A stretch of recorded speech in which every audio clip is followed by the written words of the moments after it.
Welcome to the Webinar Talk Show. I'm Eliz Green. And I am Tom Singer. And Eliz and I have had so much fun this year during this crazy pandemic, producing and interviewing so many interesting people here on the Webinar Talk Show. And today is our last show of 2020 and the end of our second season. But not the end of our show. Nope. We will be back in January with a third season and a lot more really interesting interviews. But Eliz, I tell everybody that the last 9 months would have been horrible watching my speaking business sort of vanish and trying to figure out how to reinvent or pivot, as they say, if you and I hadn't done this show. I mean, we created the idea so that we could show people that interviews are an amazing way to get your information out, that webinars and conferences don't just have to be talking heads over PowerPoint, right? But it's been fun. It's been fun. Oh my gosh. Yes. So much fun. And one of the reasons it has been so much fun is really going on your tip, talk to a smart person every day. And we have talked to so many amazing people. And today we get to talk to two smart people. Absolutely. And let's get to it because I can't wait. We have two guests today talking about how the Canadian Association of Professional Speakers reimagined their annual convention, VCon they called it. It just happened last week. We are here to get the report about how that went. We have Sherry Bricks, who is the amazing director of CAPS.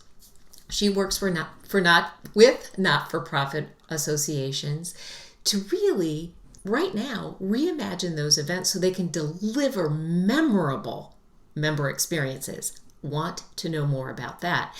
And we have Kristen Arnold, who worked hand in hand. She said she just follows Sherry around and makes sure that things go as they should, which is great. You need a Kristen Arnold in your back pocket if you want to have a good meeting, because what she does is make sure those meetings are facilitated well. So if you had a bad meeting, maybe you didn't have a good facilitator. And she's also one of the leading authorities on panel interactions.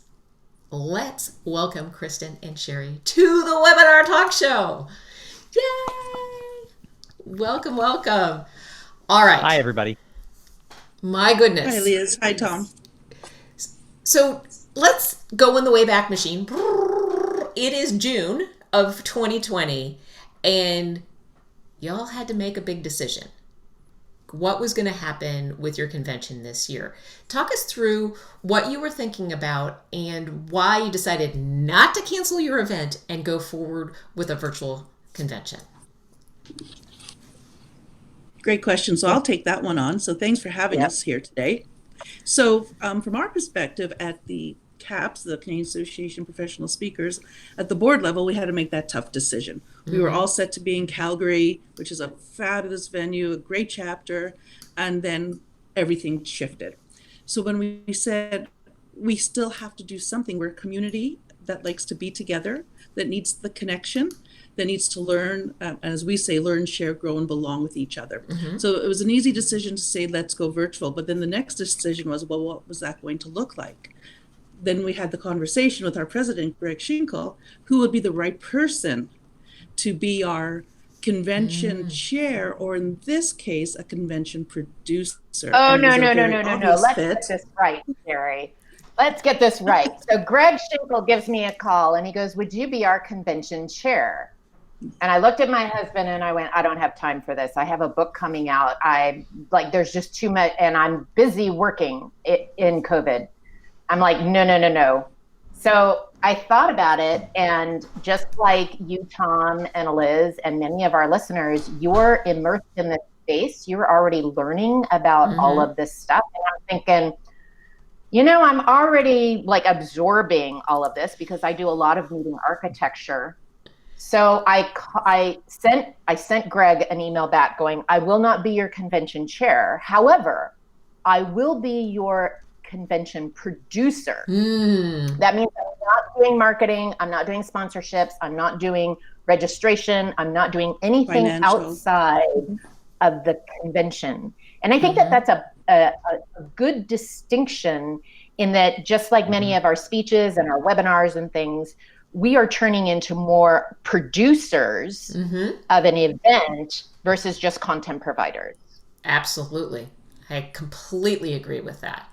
All right. So you made this smart decision to work with Kristen.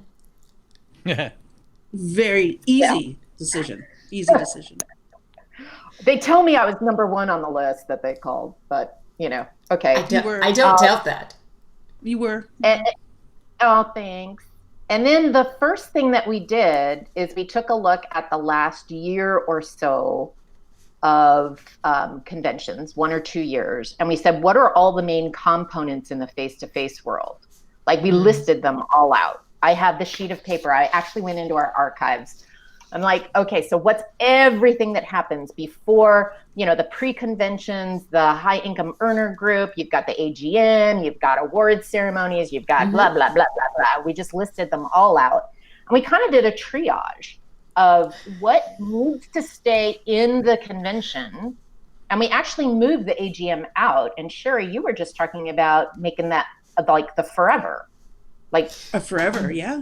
So just for our listeners, because it's just another element that takes up Right. time from programming and learning and experience, and then this way you can involve more people when you have your AGM outside of the event itself. So for And it takes off some listeners stress, too. who may not be familiar with AGM, what is that? Annual general meeting of the members. So you took your Under business some meeting. Canadian corporation, we have to do that. Oh, interesting. So that's great Little because different than in the US. I know that's from correct. attending a lot of conferences that have to have that type of a business meeting. A lot of it's long and boring. And now that we've moved to virtual, nobody wants to sit through something like that. So that was actually a really smart move. Right. And we still had fun with it. So we still took that annual general meeting, did it virtually, and had some fun with it. So Kristen, yeah, go ahead.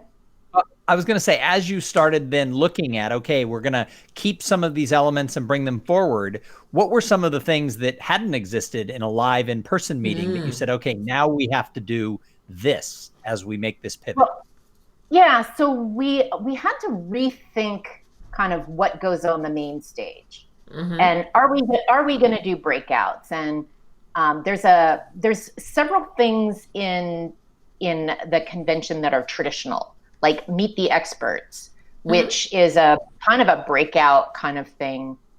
So we had to relook at timing, we had to relook at format, we had to relook at flow, we had to look at making sure that there was diversity of representation, not only age, ethnicity, representation across provinces.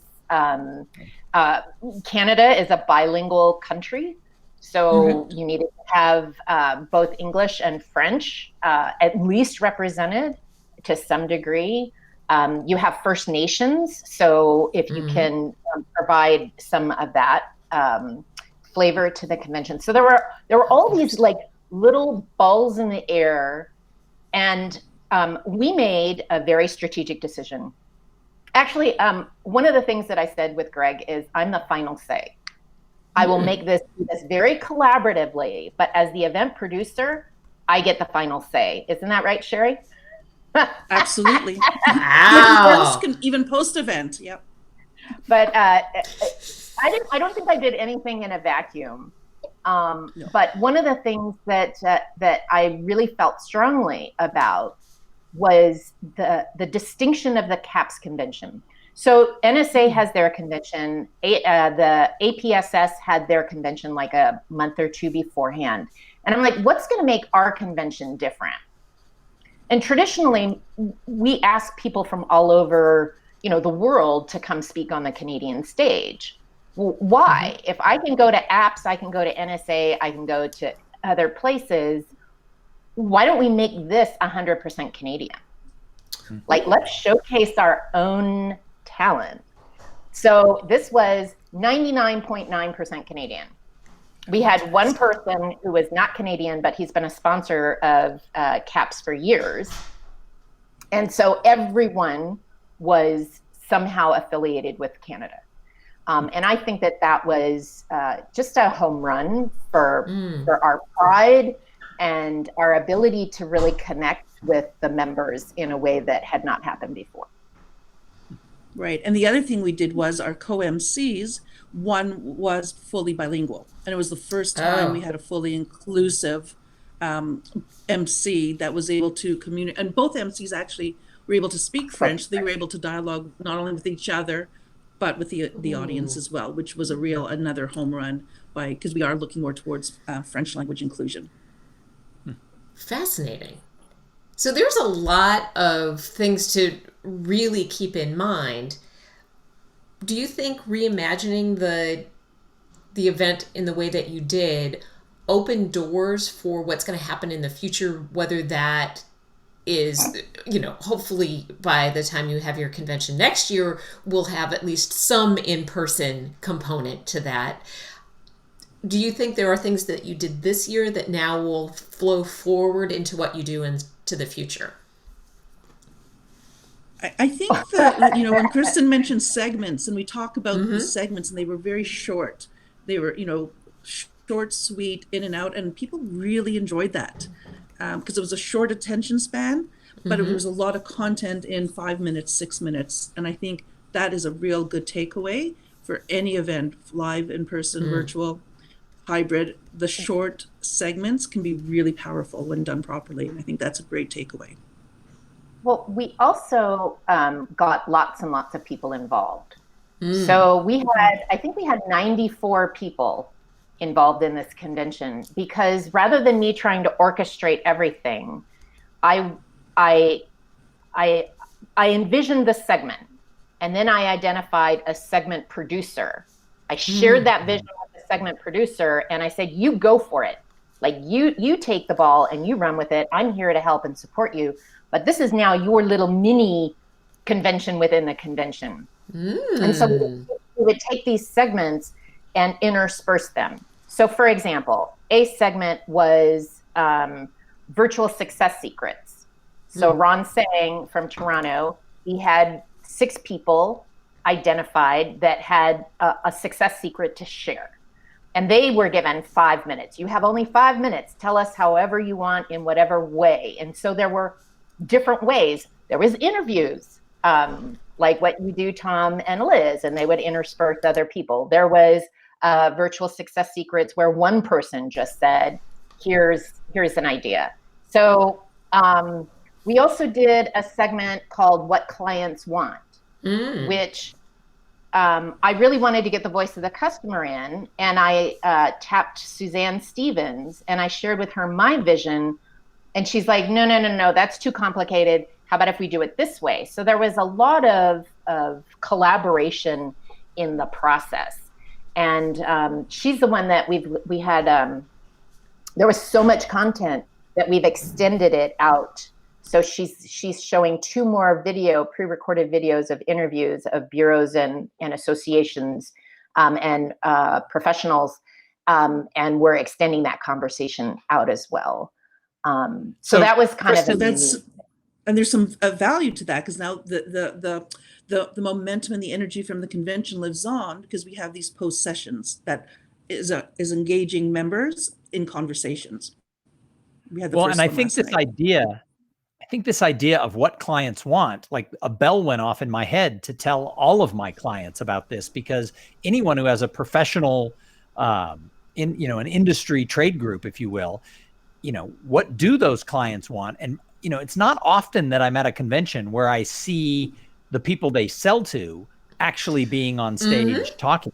And it's such an aha thing that you just said, that why isn't every trade association having more of that? Right. And it's hard to get 10 people on a stage having a real tight, cogent conversation. So Suzanne did all these pre-recorded. I mean, she did 30 hours of interviews. Yeah, and she cut it down into 5 short 10-minute videos. It was amazing. Yeah. Oh, interesting. So you're able to really distill those nuggets. Now, the other thing that you might be interested in is the conversation that we started in the ramp up. So I kind of liked what you guys did with NSA, but I'm thinking, no, we don't have the bandwidth for that. We don't have nobody has the bandwidth for that. Like, no. But CAPS has a vault of sorts called the CAPS Accelerator Series, where people like me, people like other CSPs, people from the Hall of Fame, people who had expertise, they recorded videos to share with the members. So it's like their learning library. Well, what we did is we identified the top viewed segments. So we took the top 4 most viewed, most relevant for today that would inspire conversation about how does that timeless material apply today. So we did a run-up for 4 weeks prior to the convention, 1 a week, and Jennifer Spears, who you guys know from the Global Meetings Initiative, she moderated those discussions with the person who produced those videos. So for example, I did what's your magic number? Like, what number do you charge your clients? So I did a learning video of that, was it 4 years ago? Yeah, 4 years ago. It was one of the early ones. Yep.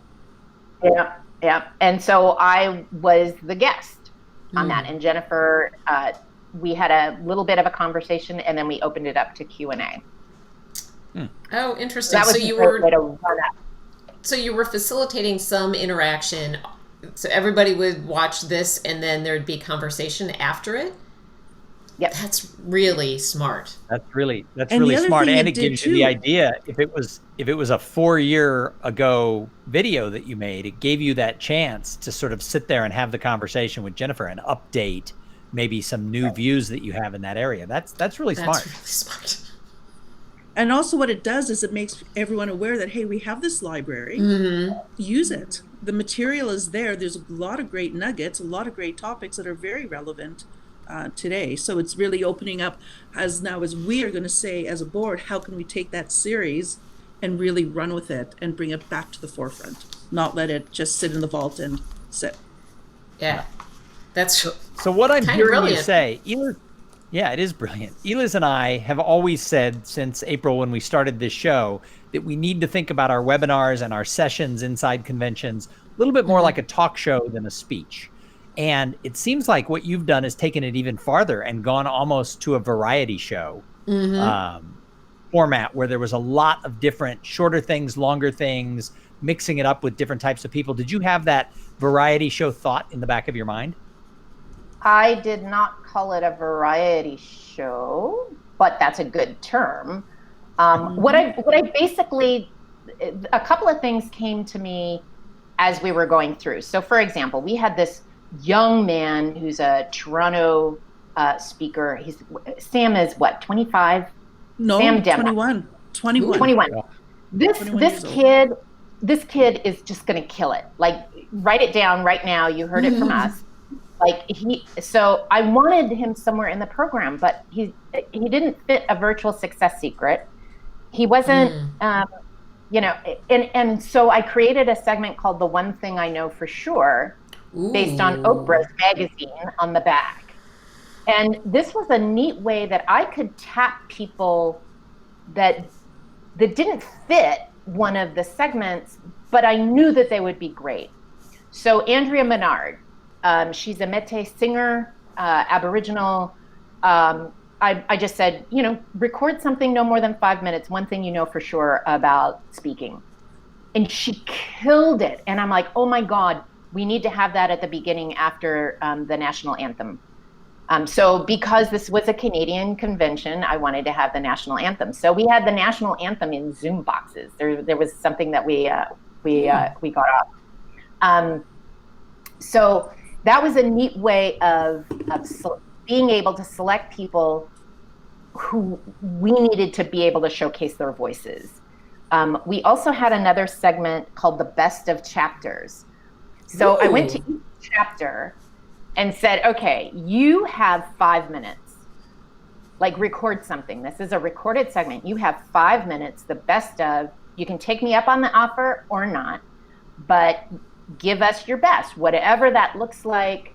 You can be as creative, you can be as philosophical, you can be as, business secrets, you can be funny, you can be entertaining. Do with it as you please. And we had 6 chapters of how many chapters do we have? 10 chapters? 5 chapters of the 8 chapters submitted plus the national board. So we had 6. There you go, and the national board. 6 videos. And the national board did it. Yep. So, and they all were different, and they were all really, really great. And it showcased our members. So I think some of them are already up on YouTube. I know on the Atlantic chapter, so Dave Carroll, who wrote, he had a viral video called United Breaks Guitars. He wrote a song about the Atlantic chapter. It was hysterical. Oh, It was great. that's really cool. Yeah. So it was a really neat way of bringing in a lot of talent. And we also created networking. So I just want to talk about the networking in that we had a half an hour of break. Everybody needs break. And then there was a half an hour of optional networking. So that's a total of an hour. Mm-hmm. So if you needed an hour, take an hour. But if you wanted those networking breaks, you could. And the platform also supported connecting with people and doing like a live chat and things like that. So And there were that a was lot actually, I was just going to bring that up because a lot of the feedback has been the attendees met fellow members from across the country that they normally wouldn't meet. Because you know what it's like. You go down the hallway and you talk to the people you know. We're all guilty of that. But what this did was this forced you into random groups of 4 people. So you didn't know who, but just like you were here, a random group was exactly like this, a 4x4 conversation that we could control the timing. So what it did was it put you with people you hadn't met before that you may not otherwise know, and it created some new lasting connections, friendships, and opportunities for everybody. And that was a really big takeaway, was the fact that, hey, I met Tom and I hadn't met Tom before, and I blown away by what Tom does. So those opportunities were really, we would not have had in the face-to-face world. And we took a lick from Tom Singer and the NSA convention in that we created the Caps Lobby Bar. Ah, nice.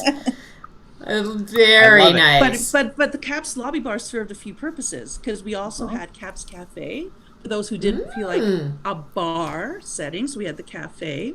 We also had the Caps Recognition Room. So whenever we did our awards ceremonies for our Hall of Fame and our Warren Evans Spirit of Caps, we then had in the lobby bar, there was a separate room called Caps Recognition. So there was always a break after the awards, so you could then go and greet the award winner in a Zoom room and we're now talking the Caps Lobby Bar is going to live on this year, and we're going to find ways to use it and engage. Yeah. Yeah, and I think that NSA is actually going to make it a official thing with their next virtual conferences, the summer conference and the CSP summit. I just sort of hosted it on a whim, but half the attendees, anywhere from a third to half the attendees would come for the networking in that hotel bar. And so I think they're going to keep that alive, even though it was sort of an accidental impromptu thing the first time. Well, thank you for that, because it worked. So I'm glad we're talking about. And Kristen feedback. Kristen did acknowledge you, Tom, for that one. Oh. Tom's great idea. Well, thank you. I have been in conferences with Kristen where she has said, "Adapt, don't adopt." So that was good. That was exact. See, I do listen. The other thing that we had in the Caps Lobby Bar was a photo booth. Ooh. So we had a photo booth capturing pictures that we were able to display.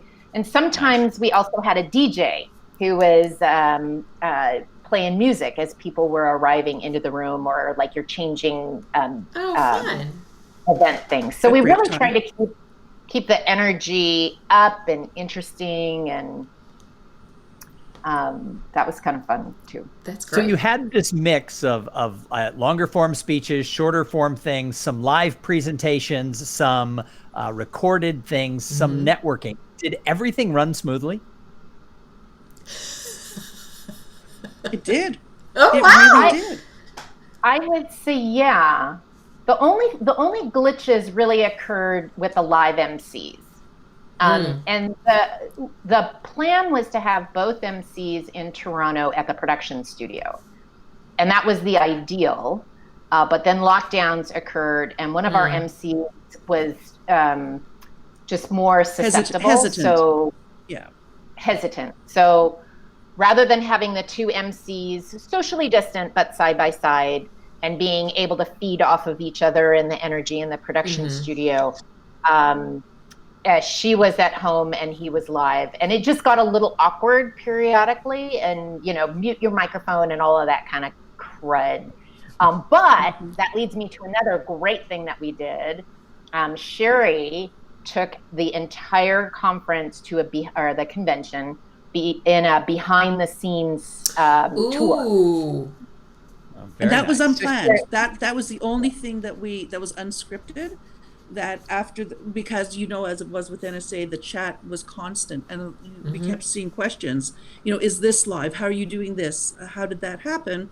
And I said to Kristen after the first or on the second day, I said, we need to show them behind the scenes what it looks like. Right. And we found some time on that was day 2, and on day 3, we filmed a live segment. We just said, let's go. And we did behind the scenes at the production studio, at our control center in Connecticut. At our office, we just showed all the gamuts. Kristen was on Zoom because she was backstage. So we just showed her what it takes to put on a convention, and that we're not just sitting on Zoom, but all the different people involved and the components. And people didn't have a clue what it takes to put on a virtual event. And this really highlighted and showcased all that goes into it and how cool it is to bring it all together to the attendee perspective. I think you underline something that we've been talking about since the beginning, is that you don't just point a camera at what you were planning to do in person. That virtual is not easier than an in-person event. It really takes, I love the word you used about the reimagining of what that member experience is going to be like. Okay, I hope you came prepared with your crystal balls. Just, pull them out, shine them up. As we look into the future, based on what was successful this year, do you see there being a virtual component, that it's going to be kind of a hybrid experience moving forward? What are you going to take forward in 2021, 2022, 2017, or 2027, whatever it is? I'm laughing because the board was just having this conversation, and I'm not on the board, and I'm not moving forward. So I'm going to let Sherry answer that one. Awesome. So when I look into my crystal ball, I see an opportunity. I see an opportunity to keep engaging members who may not ordinarily travel to a face-to-face event for different reasons. And often it could be just time of year conflicts. Maybe they have a regular customer that time of year. We know that can happen, but this year they were able to make it. So my crystal ball says I do see opportunity to continue virtual, because we did such a great job. We created that great experience. We were innovative, and people said, oh, wow, it was okay to sit in front of a computer for 2.5 days. But the other part of the crystal ball is like, how are we going to pull off a live and a virtual event, also known as hybrid, successfully? To take all the components that Kristen talked about, the things that as an association, the must-haves, the awards, the transition. We didn't even talk about our banana ceremony, but the traditional things that we need to do, and make it work. Take up Meet the Experts and make it work with both a virtual audience and an face-to-face audience. But we know we need the face-to-face connections. We're a group of communicators. We're a group that needs to be together, right? Yes. So the crystal ball is full right now, and it's a little fuzzy on how we're going to take all the different components and make it a little clearer for 2021. So will we be 100% in person? I don't think so. Will it be 100% virtual? I don't think so. But what that middle hybrid is going to look like is we got 12 months to work on it. You do have the advantage that your conference is in December, so you have all of next year to be able to figure out what's going on. We have a longer window than we did. We have a much longer runway this time. Yeah. So I do have a guess, though. Yeah. Okay. Okay, I'll make it very short. I think it will be a virtual convention in spokes.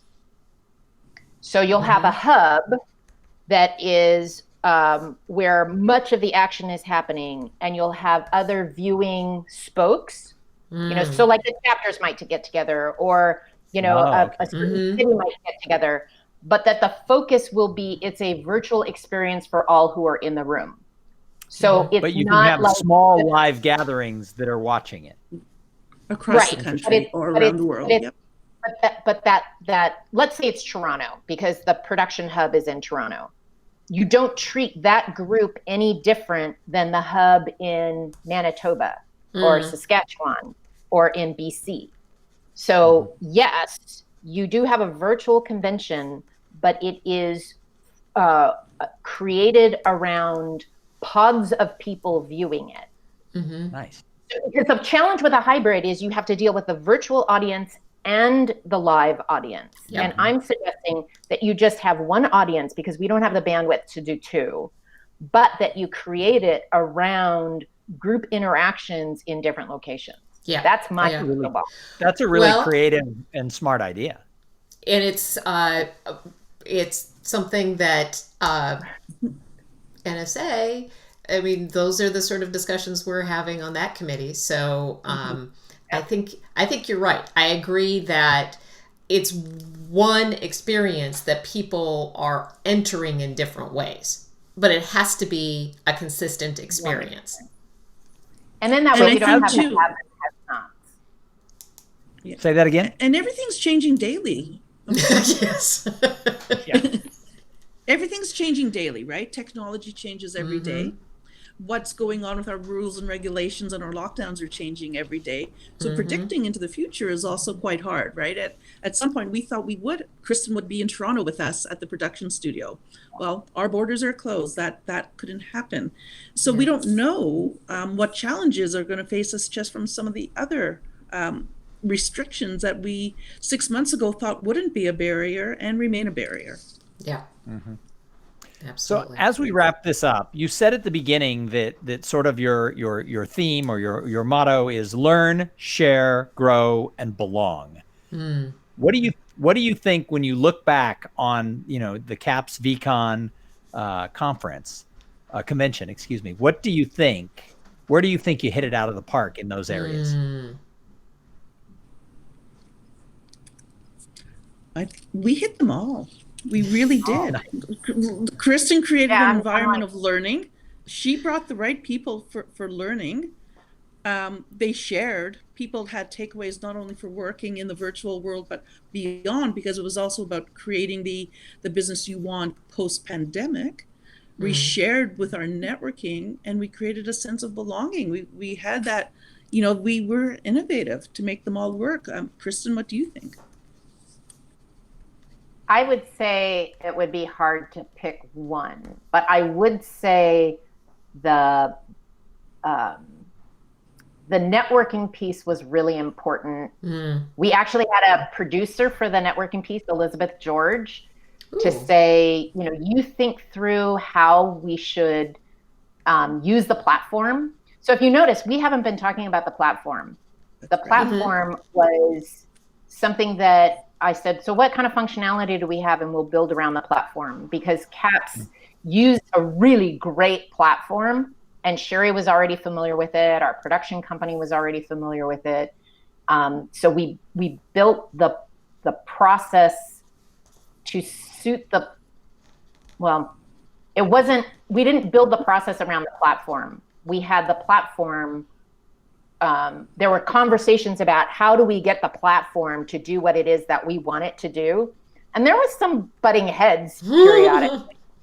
And there was some like, hey, wait a minute, a new iteration's coming out in a month. Why don't you just wait until that? And I think because we were so intentional about making sure that our members were able to talk to each other, that I think people were really surprised at how connected they felt to each other in a virtual world. Nice. Right.